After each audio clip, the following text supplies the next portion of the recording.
আসসালামু আলাইকুম রহমতুল্লাহ। তো আমাদের যাদের এই ধরনের ল্যাপটপ আছে, তো এখানে দেখেন এই যে আমাদের যে কিবোর্ডটা আছে, কিবোর্ডের মাঝে মানে লাইট অন আছে, যার কারণে কিন্তু আমাদের চার্জ কিন্তু খুবই দ্রুত বার্ন করে। সো আমরা অনেক সময় চাই খুবই সেভিংস নিয়ে আমাদের কাজ করতে হয়, চার্জ যেন এত বেশি বার্ন না করে। সেই জন্য আমরা চাই যে এই কিবোর্ডের লাইটগুলো যেন বন্ধ থাকে। সো আমরা অনেক সময় কিন্তু এটা জানি না, অনেকেই জানি না, যারা আমরা নতুন ল্যাপটপ নিয়েছি তারা কিন্তু আমরা জানি না যে এটা কীভাবে অফ করতে হয়। সো আজকের এই ভিডিওতে আমরা সেটাই দেখব। তো চলুন দেখি। আর এখন যে সময়টা আমি ভিডিও তৈরি করতেছি, এখন কারেন্ট নাই। সো আমাকে কিন্তু খুবই ভালোভাবে আমাকে আমার ব্যাটারি কনজিউম হতে রক্ষা করতে হবে। আমাকে মাস্ট ট্রাই করতে হবে। সো চলুন আমরা দেখে ফেলি।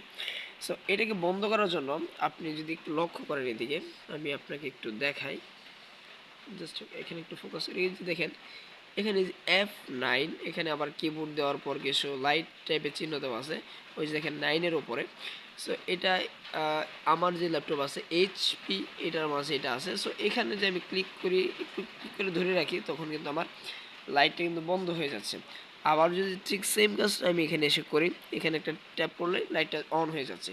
সো যখন আমাদের প্রয়োজন পড়বে না তখন আমরা এটাকে অফ করে রাখবো, আর যখন আমাদের প্রয়োজন পড়বে এটা চালু করবো, তখন আমরা চালু করে আমরা কাজ করতে পারবো। আদারওয়াইজ আমাদের ব্যাটারি কিন্তু খুব ভালোভাবে বার্ন করবে। এই ধরনের আহ, এই লোডশেডিং সময়ে, মানে আমাদের বাংলাদেশে ওয়েদার তো আপনি জানেনই কি। সো এই আপনি এইভাবে আমার আপনার যে পার্সোনাল ল্যাপটপ থাকবে ওইটার আপনি পাওয়ার কনজিউম হতে এইভাবে আপনি খুব ভালো একটা সেভিংস করতে পারবেন হোপফুলি।